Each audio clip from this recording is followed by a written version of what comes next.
I'm going to do a short video on completing the square, which is a relatively simple topic that a lot of people, for some reason, tend to have trouble with. What we're going to do is consider the square with length x over here, right, and length x, so this inner square right here is an x by x square, and we're going to add on 3 to that.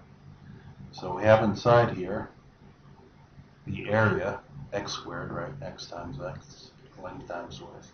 And over here, it's length x on top and length 3, so this is area 3x, right? And this would also be area 3x right over here. And so what we have so far is x squared plus 3x is 6x. Now what we have to add on to it in order to complete the square is just this last little piece right over here, right? This guy right here. That's the only thing we're missing. And if we look at it, right, this has length 3, so this has length 3, and that's length 3, so this is length 3. And we find 3 times 3, that's an area of 9. So all we have to do is add on 9 to this. And what we have is, notice x plus 3, right? This factors into x plus 3 quantity squared. And we just completed the square on it. Now consider if we have x squared plus 10x, right? And we want to complete the square. What we have to do is look at the coefficient of x, right? First we make sure that leading coefficient is 1.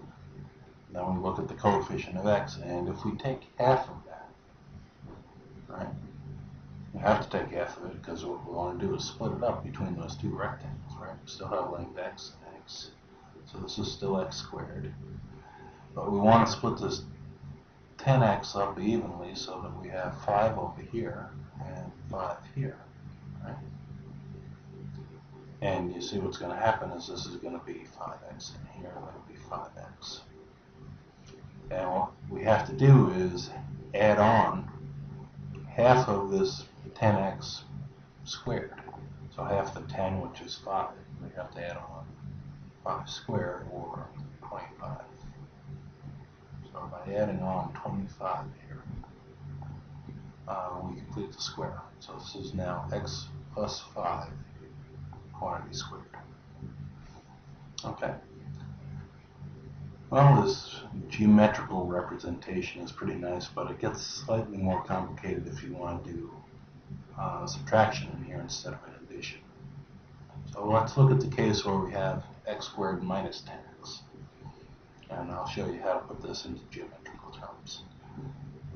Again, consider this, like we did before, we only considered the one little piece, this inner square, to be length x. Now we're going to consider the outer square to be length x, and again this is length x over here, right? And we're going to take off from that a length of 5 here, right? And a length of 5 over here. Now what we have is we're taking off that rectangle right there, right? And that rectangle has, yellow area has an area of 5x, right? And we're also going to take off, let's go ahead and get a different color over here. Oops, I want to hide that. We're also going to take off this rectangle over here, and again, same area. If we go back here, that has an area of 5x. So you see, that's where we're taking off the 10x. But what happens is that this green area over here, it's green because it's a combination of this light blue and yellow, right? Is we're subtracting this one little square right over here twice. Now we don't want to subtract it twice, we only want to subtract it once. So the way we rectify that is to add one of those back on. And that has an area of 5 by 5. So that has an area of 25. We got to add one of those green squares back on. And again, you see this is equal to x. Now it's minus 5, right? Quantity squared. And that's how you complete the square if you have a negative up front. You see, always what we're doing is we're looking at this coefficient of x right over here, right? And we take half of that coefficient, negative 10 over 2, which is negative 5, and we square it. That's our 25, right? And that's what we add on to the end. So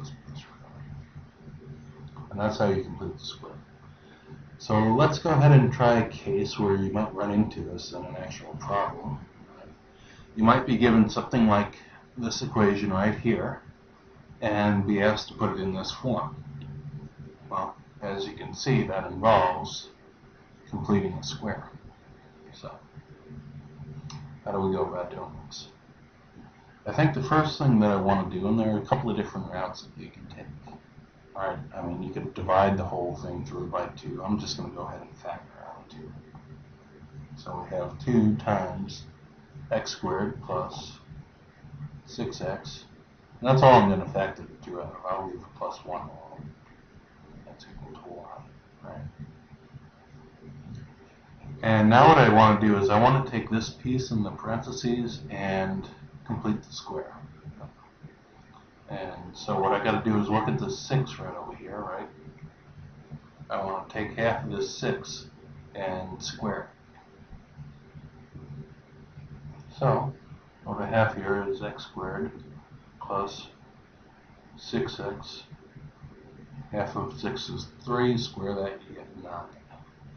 Now I just added on 9. I can't just go ahead and add 9 without changing the value of the equation, unless, of course, I go ahead and subtract 9 as well. So net effect here is that I'm adding 0. I'm allowed to do that.